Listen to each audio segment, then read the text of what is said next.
Hi folks, Craig here. Use he, him pronouns, joining you from Wurundjeri country today to give you the CEO update. Thank you for your interest in all of that's happening at VMIAC.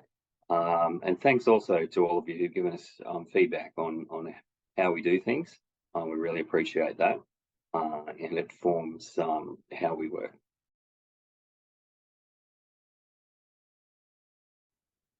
I wanted to talk to you about the Restrictive Interventions Committee. So this is a really important committee that I sit on, along with people from family carer supporter perspective, and also people who bring a clinical perspective as well. So, of course, when we're talking about restrictive interventions, I'm going to name them now, just to give you some warning. We're talking about seclusion and also restraint, whether that's physical restraint or chemical restraint. So this committee, I'm actually subject to quite a strict confidentiality agreement around the data that I see in this committee. That's a little bit difficult for me because ideally we would share everything with you, our consumer community. But nonetheless to say that we're all working on what the Royal Commission has outlined as a 10-year goal of elimination of seclusion and restraint. So I can talk generally about seeing data over time, of course, and across services as well. A lot of this data is public, and we have made it particularly public in our seclusion reports, of which we've done 3. Most recently launched in June last year was our seclusion report number 3. And we've had good interest from many of you around that, including attending our launch. And we've also had engagement from clinical services who got in touch with me and to talk about their numbers and indeed the story behind their numbers. So if I can add to that and to say our position is clear about elimination of seclusion and restraint, and where the seclusion report is going is now it's going to be a collaboration between government, family care perspective, and of course the consumer perspective.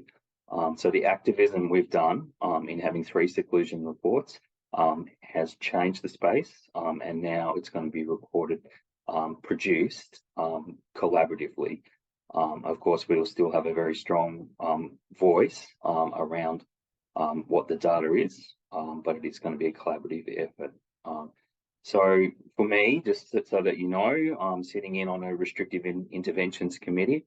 It's of course hard to see that data and hard to know that we as consumers continue to be subject to those practices, which are traumatic, when what we're looking for in our care is for people to be nurturing and the care to be healing. So that's as much as I'll say about that one, and thank you for your interest. And when I have anything more specific that I can talk about, I'll certainly bring this here or make sure it gets out in our newsletter or socials. So just to round that one out, that's been a really big influence that we've had as an advocacy organisation to see now that government realise there needs to be a seclusion report. This data needs to be published in an accessible way, and this will contribute to the elimination of seclusion restraint in the 10-year timeline as outlined by the Royal Commission.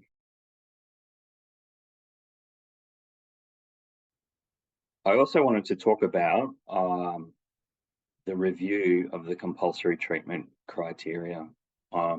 This is so important to us because we, as is in the current Mental Health Act 2014 and also in the Mental Health and Wellbeing Act, which comes into play on the 1st of September of this year, we can be treated against our will when we have an urgent time of need.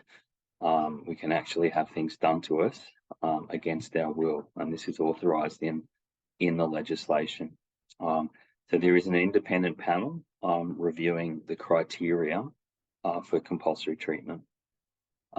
So we have had our policy officer, Alicia, working very hard on responding to the initial questions from this panel.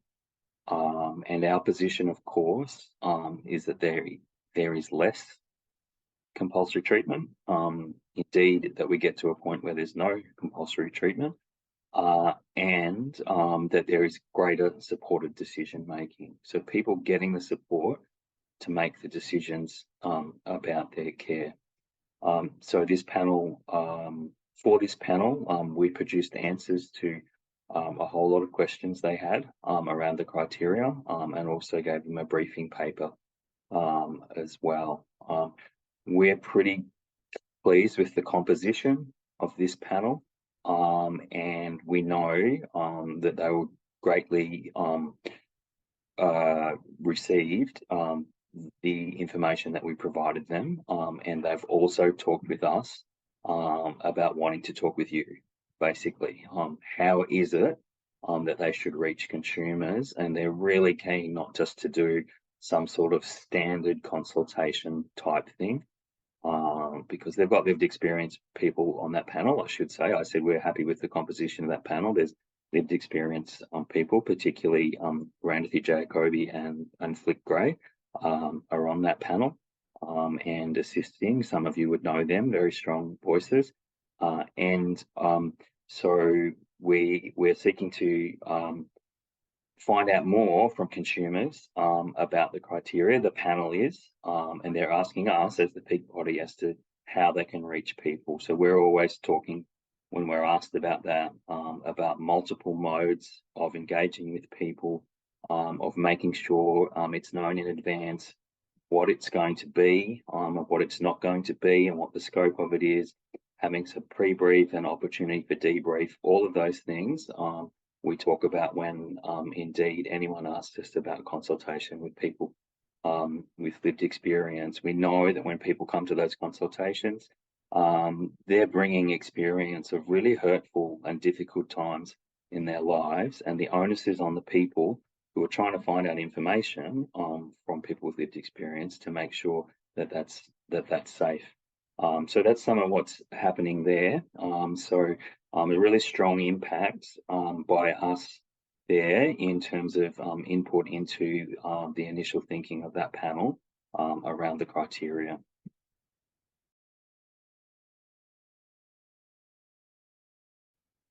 I also wanted to talk to you about opt-out advocacy.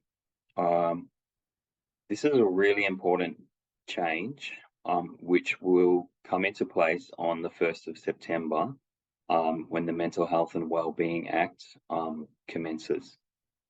It's really important to us as consumers because being treated against our will is a real situation of power being exerted over us, and for some people feeling powerless and helpless and not knowing what they can do, and advocates can help with this.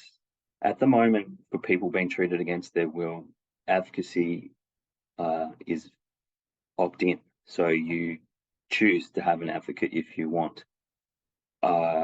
As of 1st of September, advocacy for people being treated against their will be opt-out. And this means you will automatically get an advocate, but of course you don't have to have the advocate. You can opt out by saying no thank you, but nonetheless it's a big change to be opt-out. So where we're positioned on this is supporting our allies at IMHA, Independent Mental Health Advocacy, who do the advocacy for people being treated against their will. And I related to that, this Tuesday, our chair of our Committee of Management, James Horton, and I met with Minister Gabrielle Williams, the Minister for Mental Health. And we discussed this with her because we're greatly concerned that the funds are yet to be released, and this needs to commence on September the 1st. And in comparison, there's big shiny things happening in the reform, like the Victorian Collaborative Centre, the statewide trauma service. And we're a bit concerned that's something that's really needed for consumers hasn't had the money released yet from Treasury. And we are hoping that this happens as soon as possible so that this service can be up and running. So next steps for us, because we've had that conversation with the department and also with the minister, next steps for us is supporting IMHA as needed around that, and also being ready to participate in the co-design of that opt-out service.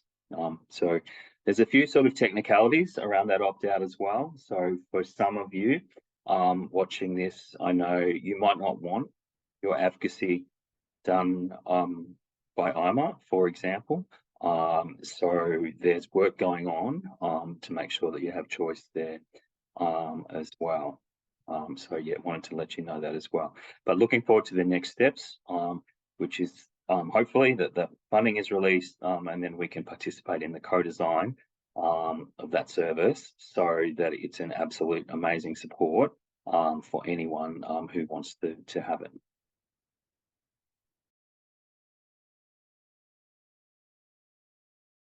I also wanted to talk about the lived and living experience workforce survey that we've been working on. So it's really important to us for those people who are interested in being in the lived experience workforce or who currently are, that your experiences are, well, at the very least, safe. And that yet your experience working in those roles is really, really rewarding.